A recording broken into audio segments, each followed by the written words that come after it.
మాకు ఈ ఆపర్చునిటీ ఇచ్చిన మా సర్స్ అందరికీ థ్యాంక్ యూ, సెక్రటరీ సార్ గారికి. అండ్ ఈ ప్రోగ్రాంలో మేము చాలా విషయాలు నేర్చుకున్నాము, like emotional balancing, digital detox అని. ఇంకా ఫస్ట్లో చెప్పిన రామకృష్ణ సార్ గారి స్పీచ్ చాలా బాగుంది. అండ్ అలానే మన బీసీ మినిస్టర్ కూడా వచ్చారు, పొన్నం ప్రభాకర్ గారు. అండ్ వాళ్ళు చెప్పిన అన్ని సజెషన్స్ కూడా చాలా బాగున్నాయి. ఇక్కడ అట్మాస్ఫియర్ అండ్ ఫుడ్ కూడా మంచిగా ఉంది. మేడం చెప్పండి, ప్రెజెంట్ ఎడ్యుకేషన్ సిస్టమ్ ఎలా ఉంది? హార్ట్ఫుల్గా చెప్పండి madam. So how do you feel? బాగుందండి.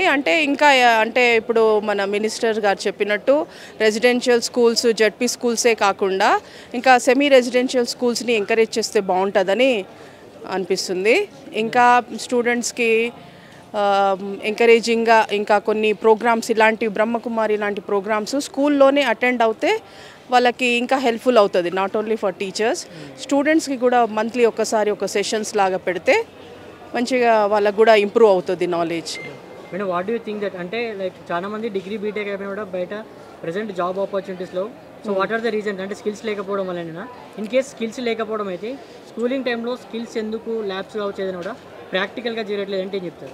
ఎస్, అంటే ఇక్కడ వన్ థింగ్ ఇక్కడ మిస్ అవుతుంది సొసైటీలో ఏంటిదంటే, నాట్ ఓన్లీ ద మార్క్స్, ఎప్పుడు కూడా మార్క్స్, గ్రేడ్స్ ఇవే కాకుండా వాళ్ళకి కొన్ని వాల్యుబుల్ ఎడ్యుకేషన్, ఎథికల్ వాల్యూస్ గురించి కూడా చెప్తే మన సొసైటీలో పేరెంట్స్, గ్రాండ్ పేరెంట్స్కి కూడా ఇంపార్టెన్స్ ఇవ్వాలి.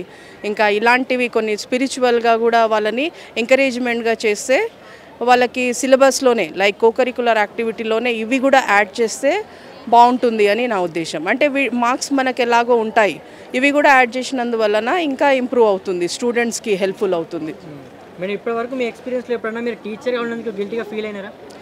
లేదండి, నేనేం గిల్టీగా ఫీల్ కాలేదు. అంటే లైక్ కొన్ని సందర్భాల్లో పిల్లలు రిసోర్సెస్ని యూస్ చేసుకోలేకపోతున్నారు అనమాట. లైక్ రెసిడెన్షియల్ స్కూల్స్లో ఉంటున్నాం, వాళ్ళకన్నీ అందుబాటులో ఉంటాయి, ఫుడ్, ఇంకా స్టడీ, టీచర్స్ ఉంటారు, ఇంకా వాళ్ళకి ఇంకా మనకి రెసిడెన్షియల్ బాగుంటుంది. కానీ ఇంకా వాళ్ళు సరిగ్గా యూస్ చేసుకోవట్లేదు, పేరెంట్స్ ఇంకా వాళ్ళకి కరెక్ట్గా వాళ్ళకి వాల్యూ ఇవ్వలేకపోతున్నారేమో అని మా ఉద్దేశం. మేడం ప్రజెంట్ ఏదైతే స్టూడెంట్స్ అనే వాళ్ళు లైక్ ఫెయిల్ అవుతే సూసైడ్ ప్లాన్స్ ఉన్నాయి. సో ఏంటంటే బాగా కంపారిజన్, ఒకటి మార్క్స్ రాలేదు, ఫెయిల్ అయినామని చెప్పేసి. So what do you think that fail అయిన స్టూడెంట్స్కి మీరు ఒక సజెషన్ ఇవ్వాలి, ఓవర్కమ్ అవ్వాలి అంటే? దీంట్లో నుంచి ఓవర్కమ్ అవ్వాలండి. ఫస్ట్ ఆఫ్ ఆల్ ఇది సూసైడ్ అనేది బ్యాడ్ పర్సెప్షన్. స్టూడెంట్స్కి అందరికీ కూడా కొంచెము మెచ్యూర్డ్ మైండ్తో ఉండాలి. స్కూల్ లెవెల్ నుంచే వాళ్ళకి కొంచెం ఎమోషనల్ బ్యాలెన్స్ సెషన్స్ లాంటివి కూడా ఇస్తే బాగుంటుంది. Madam what's your best suggestion to this generation youth?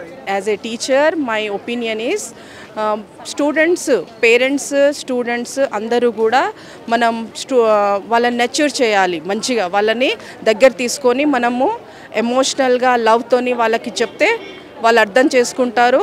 Plus వాళ్ళకి కావాల్సింది పేరెంట్స్ కూడా అర్థం చేసుకోవాలి అని కోరుకుంటున్నాను. It's so nice being here as a part of this program, and the first time I have come over here felt really very good, with very pious vibes over the atmosphere, and very good to have the sessions like on the emotional well-being. And also it's very nice to have a mobile detox session which is not only required for the students but also for the teachers. I think these kind of programs will definitely help us in building the new future generation to a great extent. Thank you for inviting us to such a program.